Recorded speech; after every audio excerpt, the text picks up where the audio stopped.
Hello everyone, this is Ajay Tyagi from World Consulting.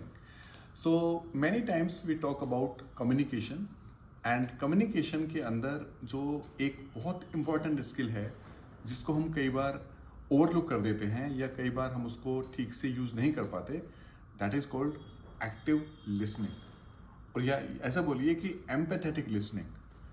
अब hearing and listening they are two different things. Hearing में आप क्या कर रहे हैं, आप खाली सुन रहे हैं, आप उसको प्रोसेस नहीं कर रहे हैं इन्फॉर्मेशन को। जबकि लिसनिंग में क्या है कि आप बात को सुनकर और उसको ठीक से प्रोसेस करके आप उसको रेस्पॉन्ड भी कर रहे हैं। अब एक सवाल ये आता है कि लिसनिंग क्या केवल कानों से होती है या इसमें कुछ और बॉडी पार्ट्स भी इन्वॉल्व होते हैं। तो आप देखेंगे जब आप किसी से बात करते हैं तो ना केवल आप उसकी बात को सुनते हैं बट आप उसको देखते भी हैं। तो एक्सप्रेशन को भी आप देखते हैं and you can make out the meaning out of the emotions what person is trying to say. His words can be different but expression might be very different. So you can say listening through the eyes. सुनने में थोड़ा सा अजीब लगेगा लेकिन ये सच है कि हम अपनी आंखों से भी सुनते हैं। तो अब क्वेश्चन ये होता है कि कैसे हम अपनी लिसनिंग को इम्प्रूव करें, क्या करना चाहिए। तो आज मैं आपको बताऊंगा एक टेक्निक के बारे में, इसको बोलते हैं ladder technique of active listening. What is ladder technique? So when you talk to somebody, L stand for look at the person, don't look here and there. तो अगर मैं आपसे बात कर रहा हूं तो मैं आपकी आई टू आई कॉन्टेक्ट करूंगा, लुक एट द पर्सन। क्योंकि अगर आप देखेंगे और आप किसी से बात करते हैं और आप इधर देखते हैं उधर देखते हैं तो क्या इंप्रेशन जाता है कि शायद आप उसमें इंटरेस्टेड नहीं हैं। और अगर आप किसी में इंटरेस्टेड नहीं है तो शायद वो आपको रेस्पेक्ट ना करे। Then come A stand for ask questions.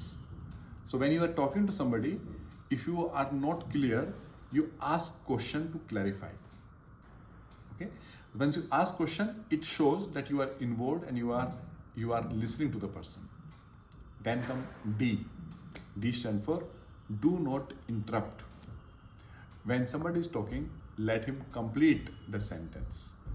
कई बार आपने देखा होगा कि आप कुछ बोलते हैं और कोई दूसरा आपकी बात को इंटरप्ट कर देता है। That is not right skill. You have to be mindful and have patience to complete.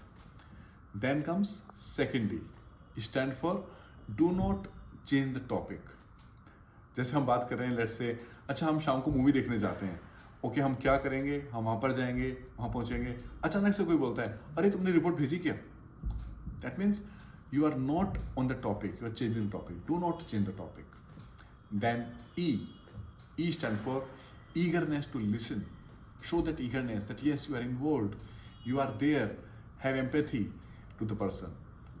And R stand for respond. So when somebody is talking, somebody asks question to you, you must respond either by clarifying or by asking question or by saying what you have understood. So when you use this ladder technique, you can improve your listening. And by the way, it's not easy, it's a very difficult task to listen. So दो line मैंने लिखी थी listening के लिए, आपके साथ share करूंगा। लिखा था कि मानव के व्यक्तित्व का प्रतिबिंब है वाक्य। हमारी जो पर्सनैलिटी होती है उसका जो रिफ्लेक्शन है that is a sentence, what we say. मानव के व्यक्तित्व का प्रतिबिंब है वाक्य, वक्ता होना भाग्य है, श्रोता होना सौभाग्य।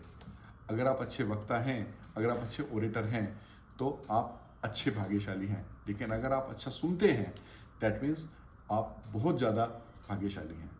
So communication is speaking plus listening and your body language. We'll come with more video on communication, how to make it more effective and assertive in next time. Till then, you can share this video, like this video, and don't forget to subscribe to this channel of World Consulting. Thank you so much. Keep listening. Bye-bye.